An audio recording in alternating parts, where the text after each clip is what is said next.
after that powerful drum line. I'm going to say good morning again, and I need you to say good morning loud enough for everybody on the drum line to hear. Good morning. Good morning. It is an honor for me to be here in Wilmington today. And my first order of business is to begin as my grandmother, Miss Rosalie Craylor, who was Lynn Howard's mother's friend. She taught me to begin every speech, every poem, with these words, thank you. Thank you to every teacher, thank you to every program leader, thank you to the governor, thank you to the senators, to the members of the House of Representatives, to municipal officials. Thank you to everyone in this room who took time, who thought it not robbery to create space for educational excellence in this moment. And most importantly, let us put our hands together for every student, every first citizen, the first generation, the next generation of this republic, every student in the house. Let us put our hands together loud, long, and resoundingly for our young people.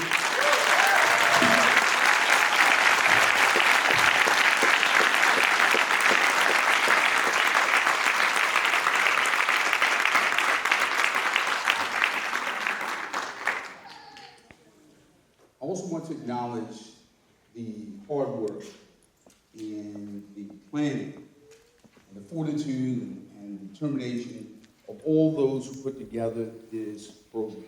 So again, we can just put our hands together for Lynn Howard, her team, her colleagues. Again, loud, long, and resounding.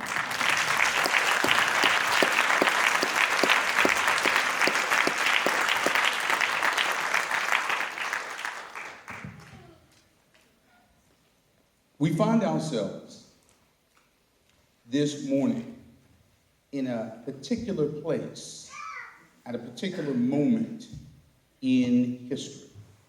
We find ourselves 70 years after Brown versus Board of Education, in a place that might be called the birthplace, if you will, of the Brown decision.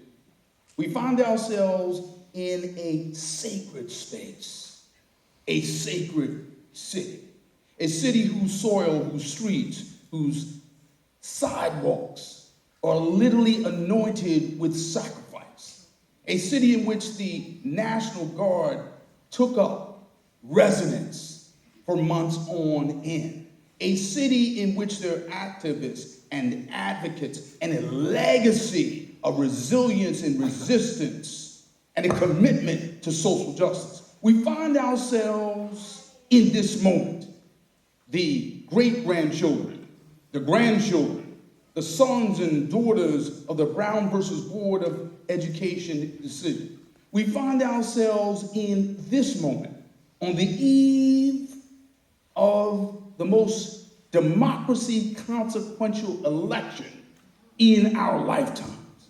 We find ourselves in a moment in which the republic, our country, is beset by racial divisions and class divisions on every side. We find ourselves in this moment in which there are some citizens of the republic who are pessimistic, who are cynical, who are despairing as to how we as a country will move forward. But we find ourselves in Wilmington, Delaware. And so I want to suggest to you that when you look at the history of this city, when you look at the legacy of social justice, when you turn the gilded pages of the annals of civil rights, your parents, your grandparents, your foremothers, your forefathers, your people literally populate and picture in the annals of history. And so we are in this space, in this auditorium, in this school, in the midst of our ancestors, in the midst of the people who literally made this moment possible.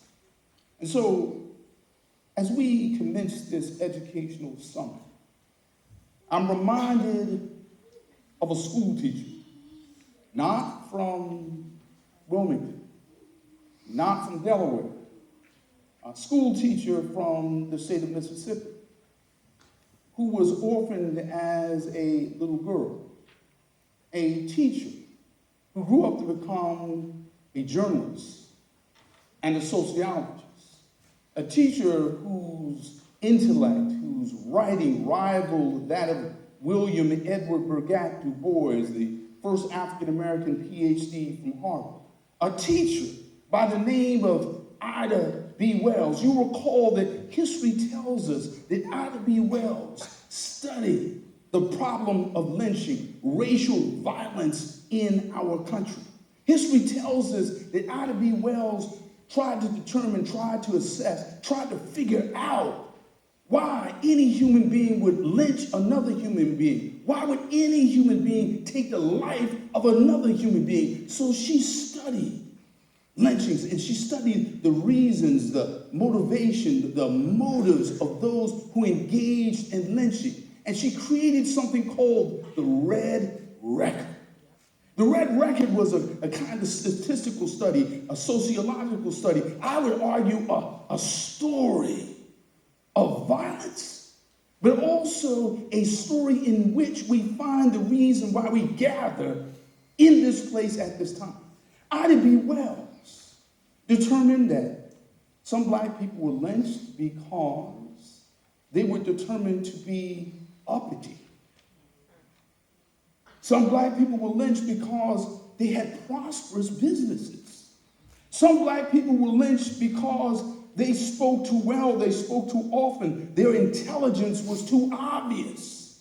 And so it might be that Ida B. Wells made it clear that some people were lynched, some people were called out, some people were endangered as a consequence of their obvious excellence.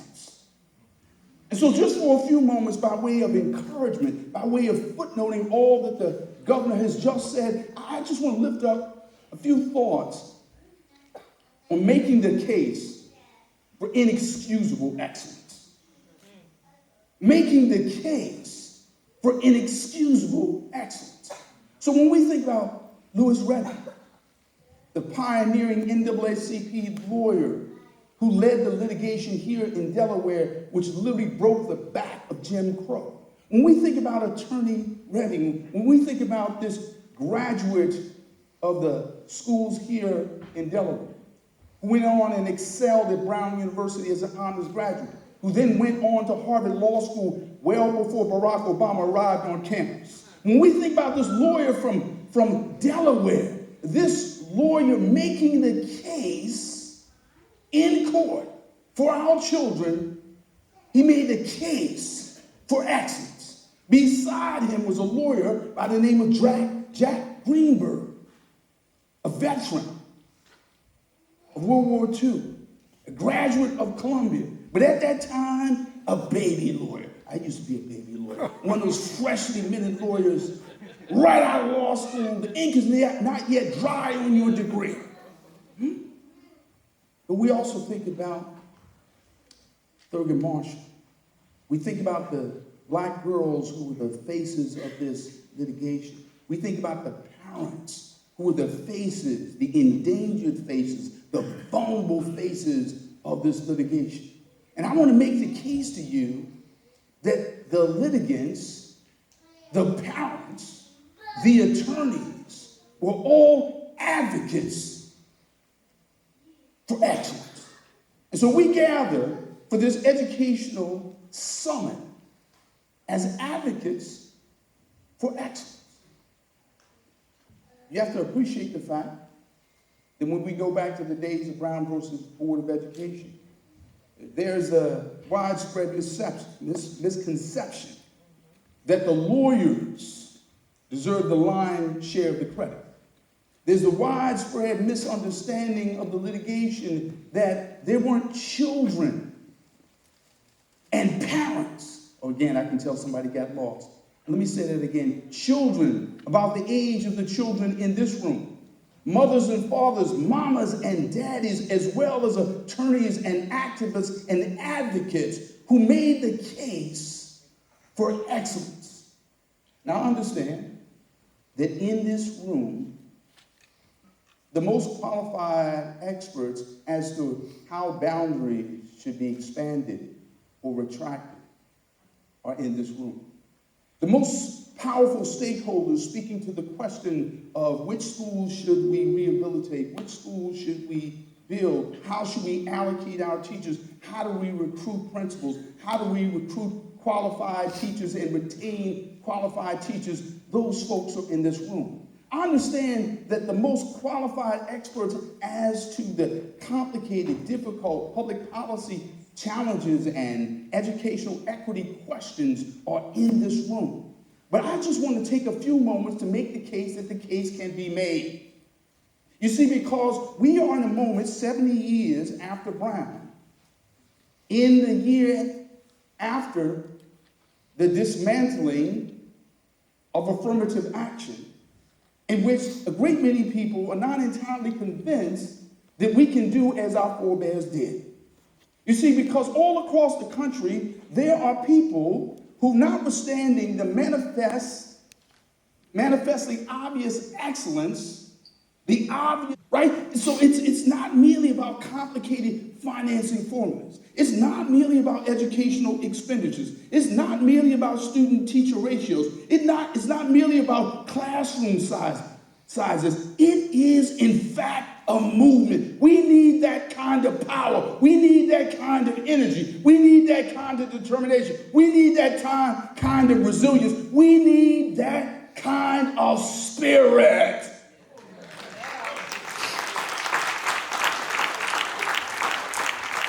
One of the things that I'm convinced of as a lawyer, I've litigated cases, I've made arguments, but one of the things I'm convinced of is when lawyers make the case by themselves, they lose. When governors make the case by themselves, they lose. When state senators make the case by themselves, they lose. When state representatives and members of Congress make the case by themselves, they lose. But when our children make the case, when our educators make the case, when our teachers make the case, when our people make the case, when we stand up and fight for ourselves, we make the case and we win.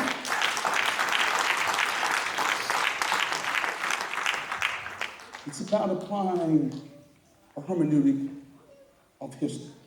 Derek Bell, the first black tenured professor at Harvard Law School, who became famous, if you will, as a consequence of being the father of critical race theory. Much maligned and misunderstood. But Derek Bell tells a story in his book, Are We Not Saved?, about a set of scrolls. Scrolls sort of like the Old Testament scrolls, the Hebrew scrolls, sort of like if you go to synagogue, the Torah all wrapped up on a piece of parchment. And he tells a story about these slave scrolls that when they were unrolled, he tells this fable, this story about when black people began to read the stories of their ancestors, the narratives of their ancestors. You recall that back in the 1930s, back in the 1940s, the government sent out reporters, sent out writers all across the country, and they interviewed your great-great-grandparents about their experiences during slavery. And Derek Bell made the case that when we read our history, it gives us power.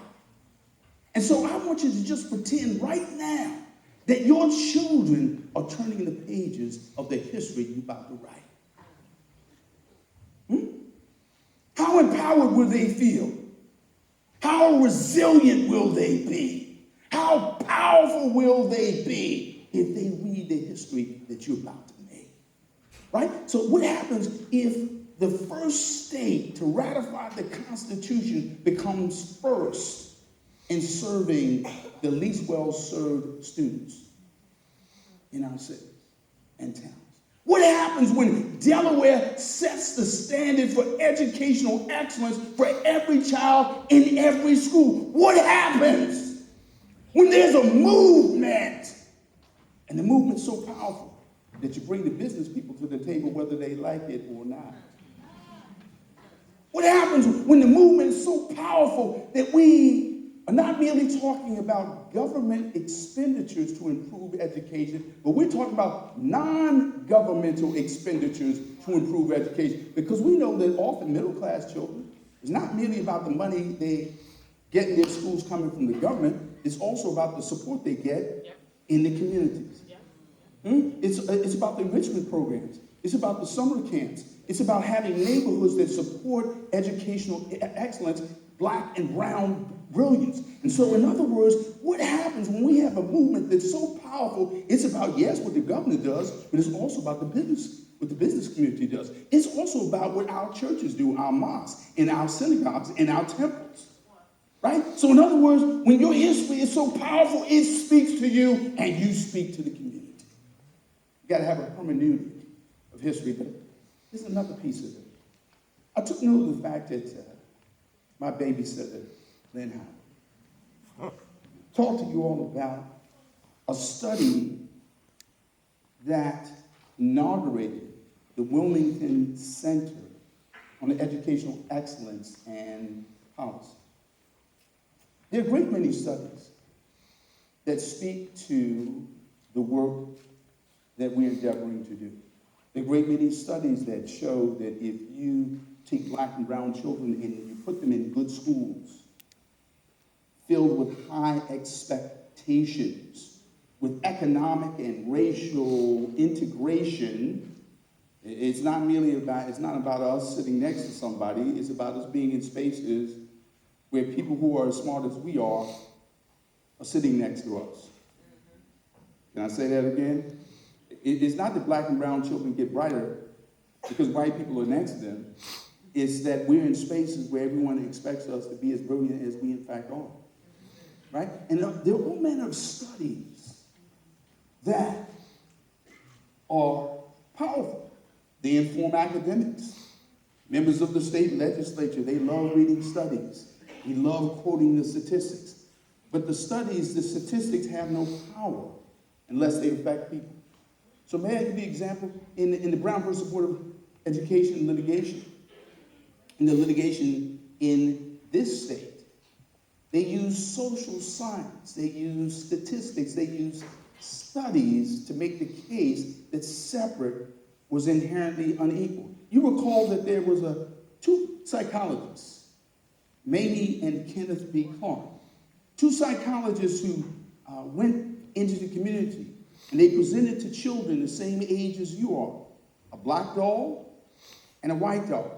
The black doll looked exactly like the white doll, and the white doll looked exactly like the black doll. But they asked the children, which doll is smarter?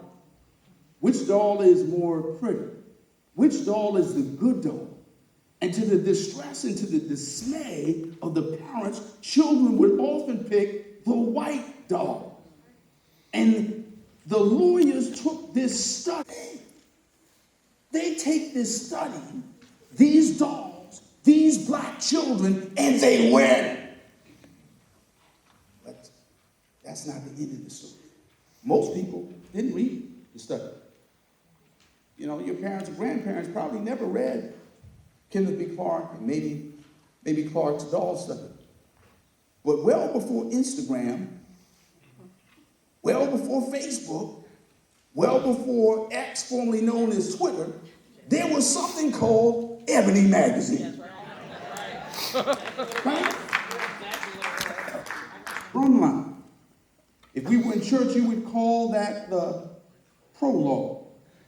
Might be called the doxology. Might be called a prelude.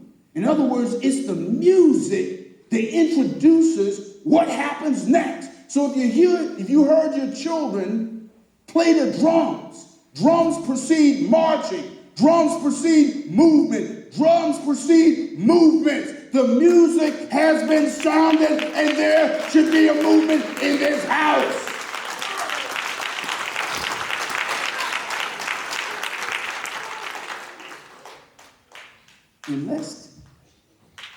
you think this is not a movement, I want to leave you with these few words inscribed on a piece of faded parchment, entombed in the Rare Book Library on the campus of Yale University. These words have been described as the hymn of the NAACP, or the Black National Anthem. The words would be these: lift every voice and sing till earth and heaven ring. Ring with the harmonies of liberty. Let our rejoicing rise high as the listening skies. Let it resound loud as a rolling sea. Sing a song full of the faith that the dark past has taught us. Sing a song full of the hope that the present has brought us. Facing the rising sun of our new day begun, let us march on, let us march on, let us march on, let us march on, till victory is won.